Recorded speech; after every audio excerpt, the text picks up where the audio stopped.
J'ai le plaisir de vous retrouver aujourd'hui dans cette vidéo dans laquelle on fera un sujet intéressant d'un examen du troisième trimestre pour les cinquièmes années. Ce sujet comporte les apprentissages linguistiques et thématiques du projet 4. Je vous remercie de rester jusqu'à la fin. On commence par lire le texte intitulé « Protéger la Terre ». Aujourd'hui, c'est vendredi, il fait beau. Massinissa et ses amis ont décidé de nettoyer leur quartier. Ils ont appris à l'école que la terre est en danger car elle ressemble à une grande poubelle. Ils ont appris aussi que les déchets attirent les mouches et les rats et qu'ils provoquent des maladies. La maîtresse leur a expliqué qu'il faut jeter les ordures dans des sacs poubelles et que tout le monde est responsable de la protection de la terre. Ça, c'est pour le texte. On passe aux questions de compréhension. La première, choisis la bonne réponse parmi ces trois réponses. Ce texte parle de la pollution de l'eau, de l'air, de la terre. Trois réponses A, B, C. Deuxième question, réponds à cette question. Pourquoi la terre est-elle en danger? D'après le texte, bien sûr. Question 3. Réponds par vrai ou faux. Première phrase, la terre n'est pas en danger. Deuxième phrase, les déchets provoquent des maladies. Question 4. Relève du texte un mot qui a le même sens que les ordures.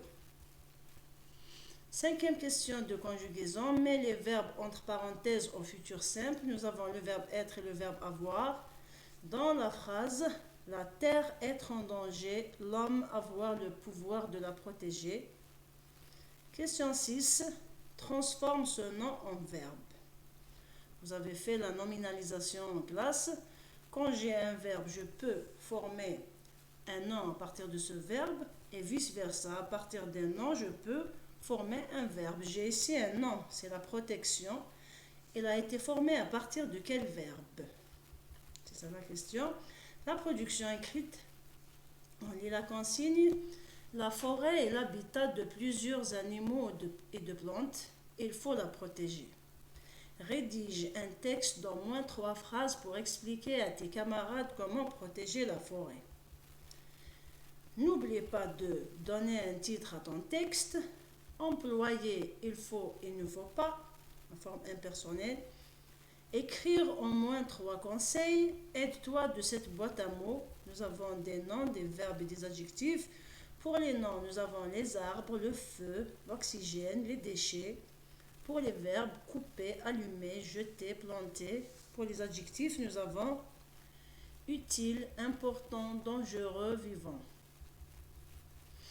Après cela, on passe à la correction de ce sujet. On commence bien sûr par la compréhension de l'écrit. La première question, c'est de choisir une réponse parmi les 3 réponses données. Ce texte parle de la pollution de la terre. Donc c'est la réponse C qui est juste. La deuxième question, pourquoi la terre est-elle en danger? À partir du texte, je réponds ainsi. La terre est en danger car elle ressemble à une grande poubelle. La question 3, vrai ou faux? La terre n'est pas en danger, c'est faux, ce n'est pas ce que le texte nous dit. Le texte dit que la terre est en danger, donc on écrit faux. Pour la deuxième phrase, les déchets provoquent des maladies, c'est vrai. Le synonyme du mot les ordures, un mot qui a le même sens que ordure, c'est les déchets. Cinquième question de conjugaison, le verbe être se conjugue ainsi avec le sujet qui est la terre qu'on peut remplacer par elle. Donc, le verbe être avec elle, c'est sera. La terre sera en danger. L'homme, on peut le remplacer par le pronom personnel il singulier. Donc, on dit l'homme aura le pouvoir de la protéger. On obtient à la fin, la terre sera en danger. L'homme aura le pouvoir de la protéger. Pour la question 6, la protection vient du verbe protéger du premier groupe. On passe à la lecture du texte qu'on a proposé pour la production écrite. Le titre, c'est la forêt. Le texte dit: la forêt est l'habitat de plusieurs animaux et de plantes, il faut la protéger. Pour cela, il ne faut pas couper les arbres, il ne faut pas allumer le feu dans la forêt car cette catastrophe est dangereuse. Il faut planter des arbres parce qu'ils nous donnent de l'oxygène. Il ne faut pas jeter les déchets dans la forêt. Protéger la forêt, c'est protéger la vie des êtres vivants. Avec cette production, on termine ce travail. J'espère qu'il vous a été utile et agréable.